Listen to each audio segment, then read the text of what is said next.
Hey, today we're going to talk about museums. I recently graduated from BYU with a degree in art history, but I also studied chemistry.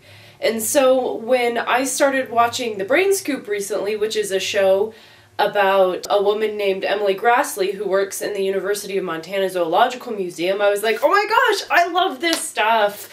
Museums and science and art, it's awesome. So the thing I wanted to talk about is recently she did an Ask Emily video where someone asked her if the University of Montana Zoological Museum was having some funding difficulties, which apparently they are, it's not uncommon with museums, why they didn't sell some of their specimen to try and make some money to support staff or whatever they would need money for.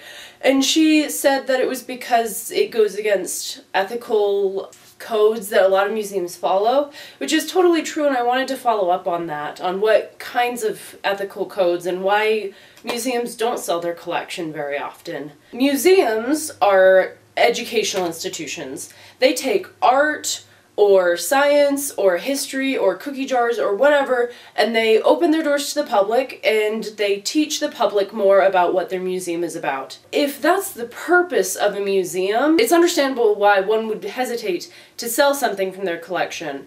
It's incredibly likely that if a museum put something up for auction, that it would be purchased by a private individual. Which means that this piece of art or this specimen from a zoological museum would no longer be available to the public for study. You'd have to go to a private individual and request to see it, and when things are owned privately, people can say, no, I don't want you to see that, that's mine. So it's generally looked down upon for a museum to sell a piece of its collection because it takes away from the inherent value of museums.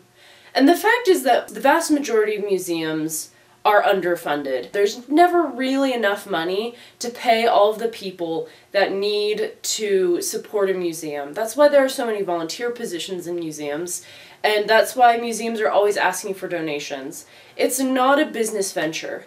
It's an educational venture. It's a venture where they want you to learn more about culture, they want you to learn more about art, they want you to learn more about science. And it's easy to say, well, if you only sell one or two pieces, for example, if a museum has a piece of artwork that's worth a lot of money, you only have to sell one of them to make a little bit of money just for this or that, you know, whatever this museum is underfunded with.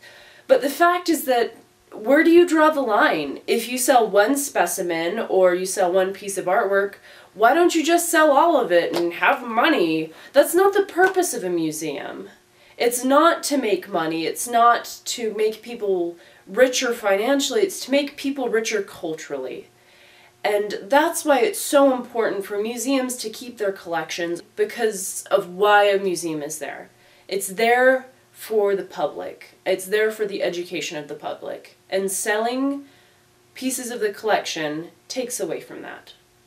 So that's why museums keep their collections, and that's why they have such vast collections. Most museums, you aren't even seeing a tiny portion of what's available in the viewing space. And incidentally, if you're interested, most museums, if they have an object and you want to see it but it's not on display, you can request to see it.